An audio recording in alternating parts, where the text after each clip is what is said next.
Kevin Stefansky, head coach of the Cleveland Browns, privately apologized to Shedeur Sanders. Not just any apology. Not some friendly, sorry about the confusion type of thing. This was the apology.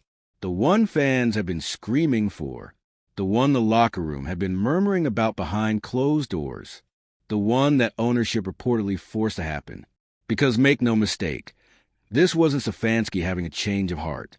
If you're into the real story and all the messy twists they don't show on highlight reels, go ahead and subscribe.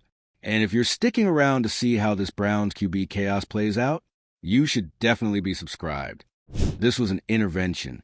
The kind where the suits upstairs step in, slam their fists on the metaphorical table, and say, "Fix it, right now." You could almost hear the tension crackling through the locker room walls. Shedeur Sanders, the rookie quarterback whose name has practically been chanted like a war cry by fans, has spent weeks sidelined in a bizarre, logic-defying power struggle. For reasons that made zero sense on the field and way too much sense off it, Stefanski had prioritized Dillon Gabriel. The playbook reflected it. The game plan reflected it. And so did the silence from inside the organization. Until today. Because today, the silence broke. And not by choice. It started with a meeting. A closed-door, pressure-cooked conversation between Stefansky, ownership, and senior staff. Word is, ownership wasn't asking anymore. They were telling. Enough of the headlines. Enough of the sponsorship calls. Enough of the fans tweeting videos of Sanders throwing 40-yard dimes in warm-ups while Flacco launched another wounded duck into the wind. The directive was clear. Apologize. Make peace. And put him in the damn game. So Stefanski did. And let's be honest, that's not easy. Regardless of where you fall on the blame spectrum, offering that kind of apology, especially under the boot of ownership pressure, is a public gut check. He walked up to Shedeur, looked him in the eye, and said the words. Was it genuine? Who knows? But it happened, and when the news broke, it wasn't just fans reacting. It was players. It was a locker room, some of whom had been holding back frustration for weeks, because they knew what Shedeur could do. They'd seen it in practice. They'd seen it in preseason. And yet, they were expected to pretend that Gabriel was a better fit. That Flacco still had something left in the tank. Nobody believed that. Not really. And now, ownership had made it official. They didn't either. That apology wasn't just for optics. It was a signal flare. Shedeur Sanders was back. Not just in the mix. Not just taking some reps. But starting against Cincinnati. In a nationally televised, narrative-loaded, franchise-defining game. The playbook? Reworked overnight. Offensive staff were reportedly up till 3 a.m., scrapping the Gabriel-heavy script and building a new one from scratch, tailored to Shedeur's strengths. Moving pockets, arpos, tempo shifts, deep shots, all the things that had made him electric at Colorado and promising in his first NFL outings. They didn't just pivot, they flipped the table. Because here's the truth, this game was never just about the Bengals. It was never just about one win in the AFC North. This game became a referendum on leadership, on dysfunction, on whether the Browns could finally get out of their own way and trust the talent they already had. And yeah, it was also about him, Shedeur, the kid who, despite being tossed around like a PR pawn in a coaching versus ownership chess match, somehow kept his composure, who didn't lash out, who didn't clap back, who didn't give the media the soundbite they wanted. Instead, he worked silently, relentlessly. You could see it in the way teammates talked about him, the way vets like Jerry Jeudy and Nick Chubb made a point to be seen chatting with him in practice. The respect wasn't forced. It was earned. Earned by a rookie who handled a situation that would have cracked most players, rookie or vet. So when Stefanski finally stood in front of him, backed into a corner by an owner tired of watching his investment gather dust, Shedeur didn't gloat. He didn't flex. He nodded, locked in, focused, because the moment he'd been promised was finally here, and it came with more baggage than a cross-country road trip. Let's talk about that moment. The stakes. The pressure. This wasn't just a late-game substitution. This was a storm of controversy power plays, and chaos all funneling into one player's shoulders. He was walking into that huddle, carrying everything: ownership's trust, the locker room's hope, the fans' expectations, the media's hunger for a story. And you want to know how Shedeur handled it? Like a man who knew this was coming. He wasn't rattled. He wasn't tentative. He looked calm, measured. The same quarterback who'd been running invisible reps in his head for weeks now had the stage. And he didn't blink. The offense moved. The energy shifted. The stadium, which it felt like it was holding its breath for weeks, exhaled. Because finally, the Browns were playing their quarterback of the future in the present. This wasn't just strategy. It was therapy. And it worked, at least in the short term. The game was tight. Cincinnati didn't roll over. But the Browns looked alive in a way they hadn't in weeks. Sanders brought tempo, confidence, spark, and yes, imperfections too.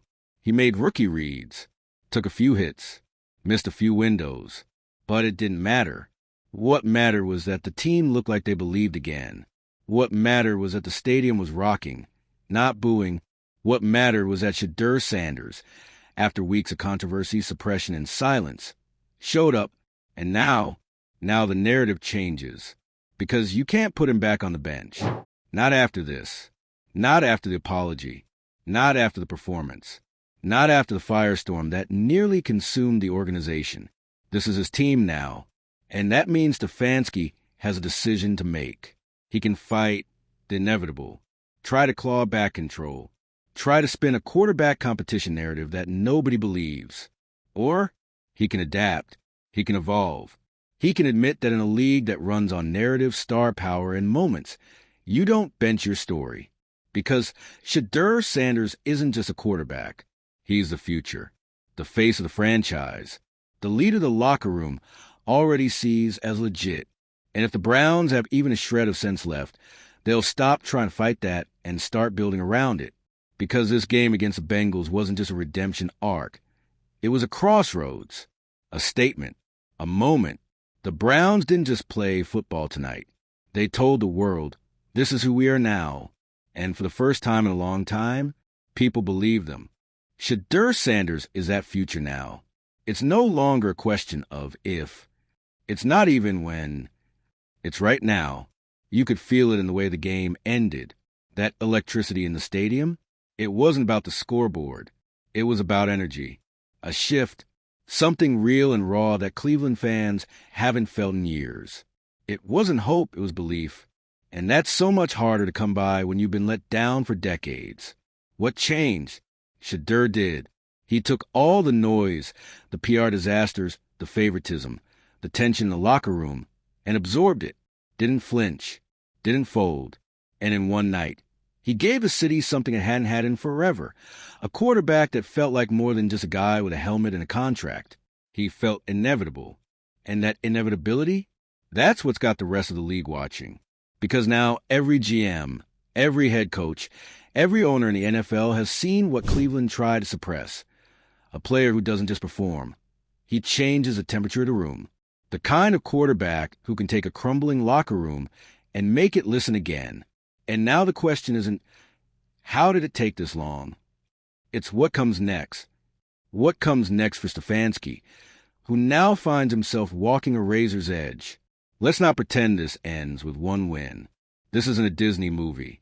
The Browns are still a team with cracks, with egos, with a head coach who tried to bury his best asset until ownership literally dragged him to the sideline and said, fix it or pack your office. Stefansky's apology, real or not, bought him time. But that time is now tied directly to Shedeur's success. Every snap, every drive, every win is either another brick in the foundation or another chip in the ice beneath his feet. And the locker room? They're not dumb. They know what went down. They know who wanted Shedeur on the field and who didn't. And while some might toe the company line in pressers, that kind of fracture doesn't heal overnight. You don't bench the heartbeat of the offense and then expect everyone to forget it the second the lights go out. There's trust to be rebuilt, bridges to be mended. And Stefansky? He's on a tight leash. One misstep, one moment of ego over logic, and this house of cards tumbles fast. But let's zoom out. because this isn't just a Cleveland story anymore. It's a league story. The NFL thrives on quarterbacks. It lives off stars. And when a quarterback is a star before he's even started a regular season game, that's power. And power like that doesn't stay small. The network saw it. The ratings don't lie. The minute Shedeur took the field, the narrative flipped. Engagement spiked. Social media went nuclear. Merch started flying. Sponsorships started whispering. The NFL isn't just in the business of football. It's in the business of relevance. And Shedeur Sanders is relevant in every possible way.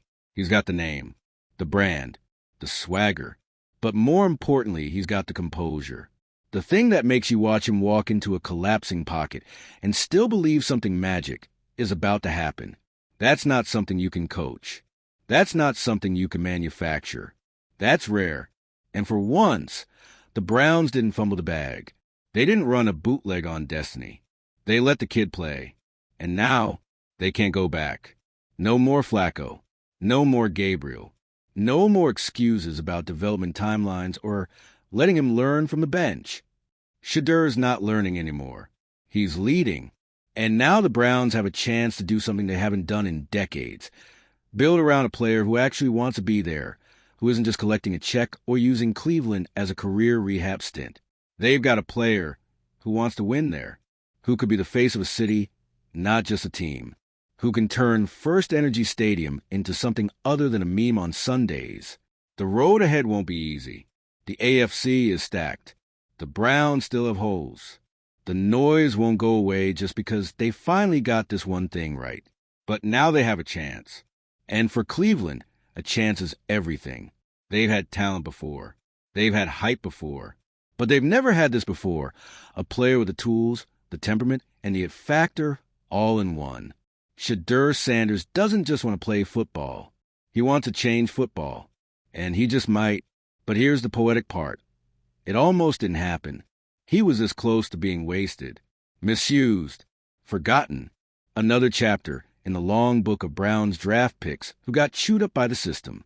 And yet, here we are, because one chaotic night, one forced apology, one desperate pivot in the playbook, it cracked the timeline wide open.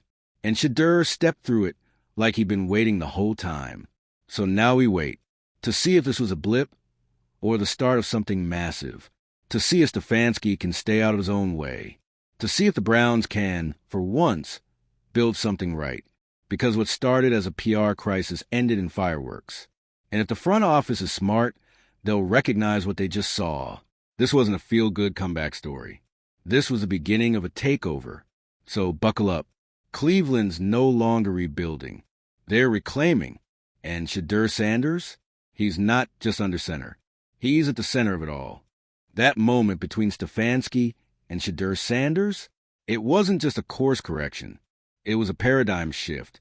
Because when was the last time we saw a rookie win the locker room before he ever got the reins? When was the last time a 21-year-old forced a franchise into self-reflection? This wasn't Shedeur demanding anything. He didn't throw a tantrum. He didn't fire off cryptic tweets or go ghost mode in interviews. He just waited and worked and trusted the moment would come. And when it did, he stepped into it like he was born for it. There's something about that kind of poise that rattles people in power. Because when someone that young, that composed, is sitting on your bench while the stadium boos your third down play calling, the pressure isn't just on. It's radioactive. That's what broke Stefansky. Not ownership's calls. Not social media. It was inevitability. It was truth.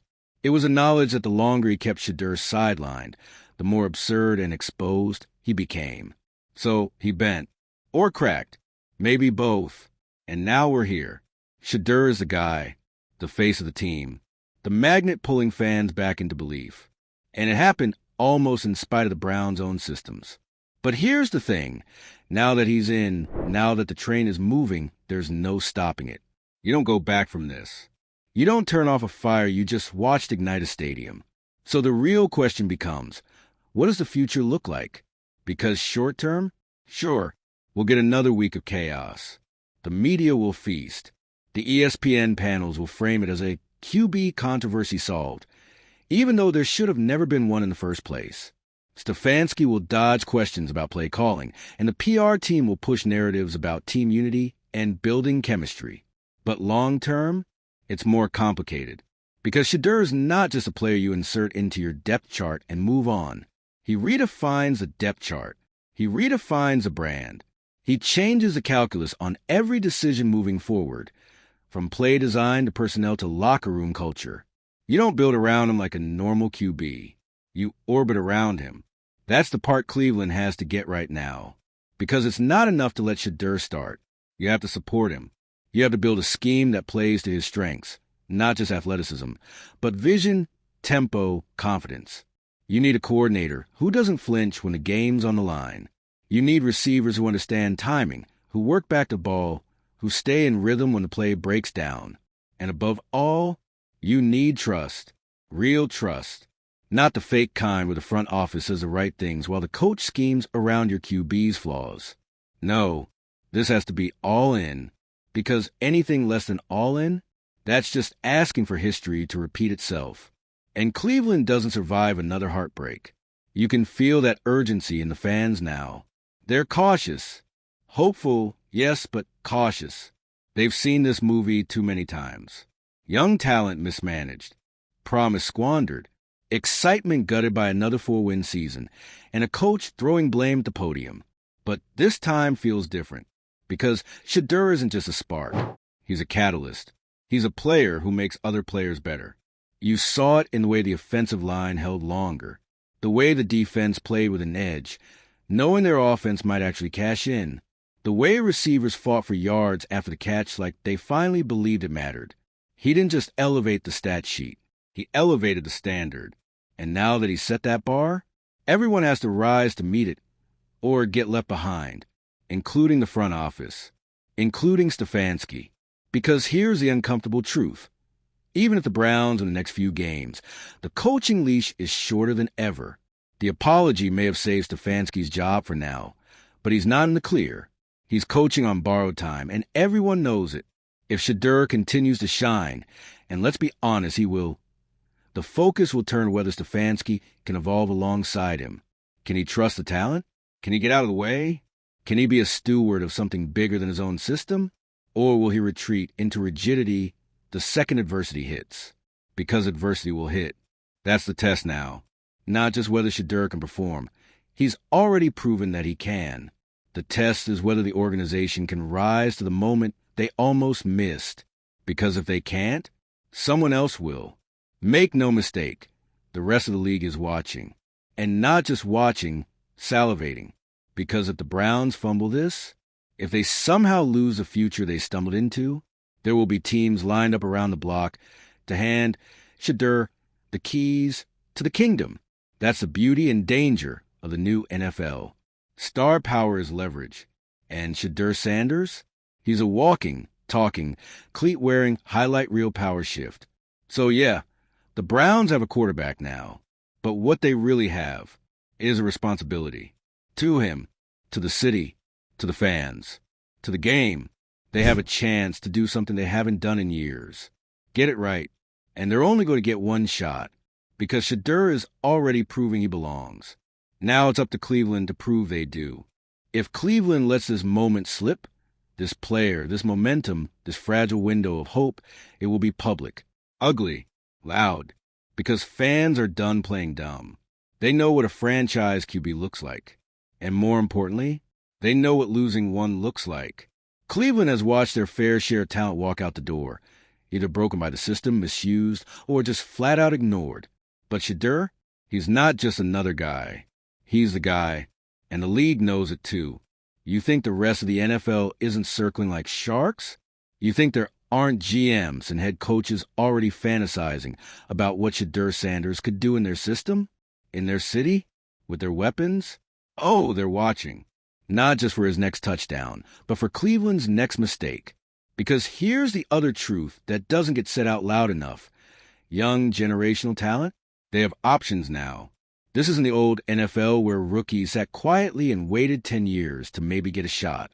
This is 2025. Player empowerment isn't a trend. It's the market. And Shedeur knows his worth. He's not going to stick around if this franchise proves it can't evolve with him. And let's talk about that evolution. Because this moment, this Stefansky apology, this organizational flip-flop, this last-minute insertion into the starting lineup, didn't just shift the QB depth chart. It revealed everything. It showed that the Browns' internal chain of command is fractured, that there's a tug-of-war between ownership and coaching. That decisions are being made not based on football logic, but on optics, politics, and pressure.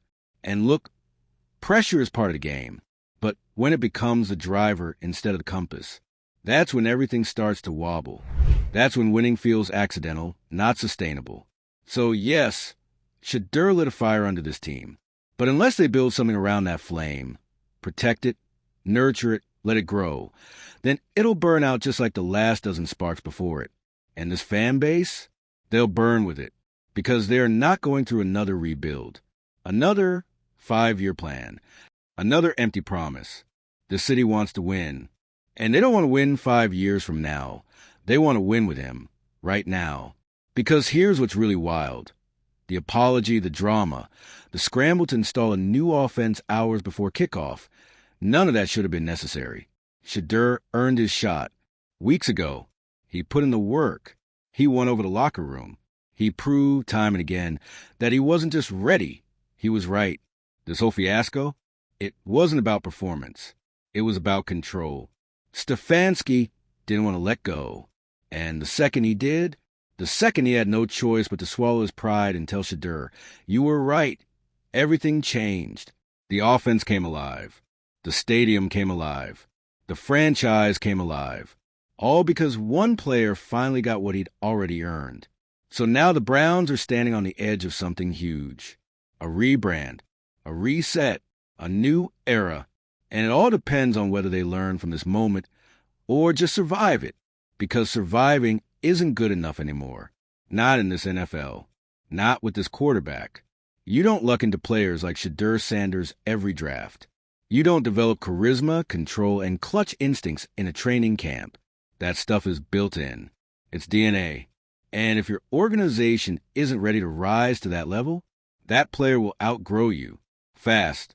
And let's be real. Shedeur is already bigger than the team. He's got national attention, viral clips, a fan base that stretches way beyond Ohio.